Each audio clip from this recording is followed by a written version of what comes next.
Italian officials did confirm today that that second round of nuclear talks will take place in Rome on Saturday. So those are happening, but as the president said, a lot can happen between now and Saturday.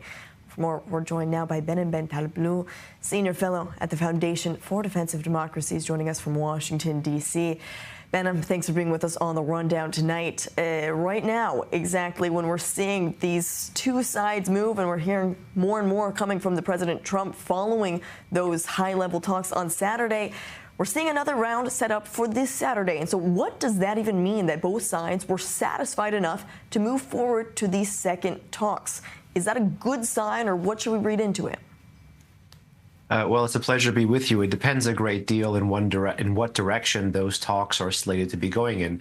Just recently on the Sunday major news shows, you've had U.S. officials, even like the Secretary of Defense now, compliment the National Security Advisor, both of whom have been talking about full nuclear dismantlement of the Islamic Republic. But we've had some mixed messages from the actual negotiator, Mr. Witkoff, who was in Oman last Saturday and is slated to be in Rome this Saturday. So certainly I think both sides, the Iranians and the Americans, sense enough of an opening for themselves. America was probably looking to, claim a win as having forced Iran directly to the negotiating table. There was allegedly at least a direct brief encounter in a hallway or meeting between the Iranian foreign minister and the American special envoy, whereas the Iranians continue to insist upon Oman and mediation and indirect talks. So we'll see how this plays out long term, but make no mistake, the president rightly identified that the regime may be looking to drag its feet here.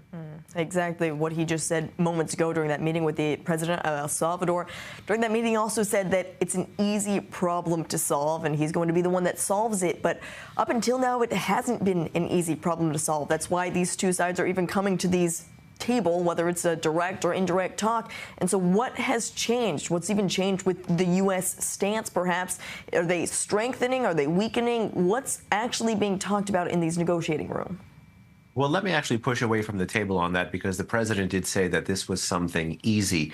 And I would actually compliment him to say, yes, it is something easy, but looking at the nuclear file, that's not the easy thing here. The easy thing here is to identify the source of the threat, and that's the government of the Islamic Republic of Iran. Lest anyone, including the President of the United States, try and forget, this was a regime that actually has tried to kill him. They've put out videos, they've put out guns for hire against the President of the United States because of his enormously effective maximum pressure policy in term one. So pushing away from the table, not rushing into talks, I think would be, the more wiser approach here. Make this regime sweat. The reason this regime is coming to negotiate with President Trump, directly or indirectly, however you want to spin it, is because of they fear term two looking a lot like term one. So why not play to the advantage that fear has caused in the Iranian position and maximize the gains you can get over the negotiating table? Because right now, in terms of the after action, in terms of the allegations and media spin, everyone is concerned about a potential collapse in the U.S. position. And the last thing President Trump wants to do